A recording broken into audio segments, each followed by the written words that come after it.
පිරිමි ළමයි කතාවට ආදරය කරන ඔයාව ගොඩාක් ආදරෙන් පිළිගන්නවා. ඉතින් මම අද වීඩියෝ එක තුළින්ම ඔයත් එක්ක කතා කිරීමට බලාපොරොත්තුවක් තියාගන්නේ මෙන්න මේ වගේ කතාවක් සම්බන්ධවයි. ඉතින් වීඩියෝ එකට යන්නට කලින් ඉල්ලනවා මෙන්න මේ වගේ කතාවක් ගැන. ඉතින් අද වීඩියෝ එක තුළින්ම මම දැන් මෙන්න මේ වගේ කතාවක් මතක් කිරීමේ අරමුණක් හදා ගන්නවා කියන කතාව ගැන තමයි. අද වීඩියෝ එක තුළින් අපිට සිහිපත් කර දීමේ අරමුණක් තියාගන්න පුළුවන්. දැන් මම මොකක් ගැනද ඔයාට මේ වෙලාවේ සිහිපත් කිරීමට බලාපොරොත්තුවක් තියාගන්නේ කියන දේ ගැන තමයි. අද වීඩියෝ එක තුළින්ම මතක් කිරීමේ chance එකක් උදා කරගෙන තියෙනවා කියන කතාව තමයි අද වීඩියෝ එක හරහා මතක් කළ යුත්තේ. කොහොමනත් ඇත්තටම දැන් සෙන්රි තීරණයක් ගත්තා. ඇත්තටම කියනවා නම් ඔයා දන්නවා ඒ තමයි දේවින්දව Taman අයිති කරගෙනම තමයි පස්ස බලන්න කියලා. ඇත්තටම දැන් විවාහ කරගත්ත පළියටම දේවින්ද Tamanට අයිති වෙන්නේ නැහැනේ. ඕකනේ ඇත්ත.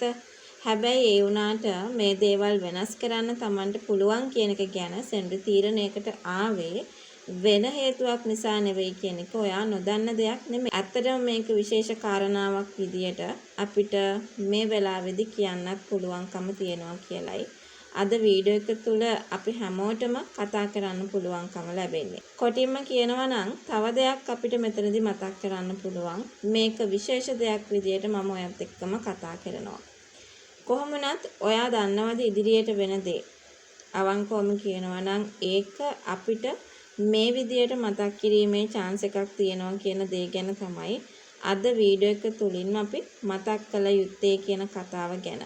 අද වීඩියෝ එක හරහාම අපිට සිහිපත් කර හැකිව තියෙන කාරණාවක් විදියට තමයි අපි මේ වෙලාවේදී කතා කරන්නටත් අවශ්‍ය වෙන්නේ කියන කතාව මම මේ වෙලාවේදී බලාපොරොත්තුවක් තියාගන්නවා කියන කතාව ගැන අද වීඩියෝ එක හරහාම මතක් කිරීමට බලාපොරොත්තු වෙනවා.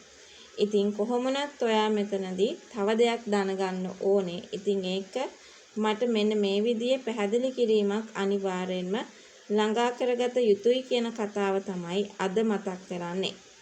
කොහොමනත් ඔයා දන්නවද මේ ගැන නම් අපිට විශේෂම කාරණාවක් විදියට කියන්නට chance එකක් තබා ගන්නම ඕනි කියන කතාව මම මතක් කරලා දෙනවා.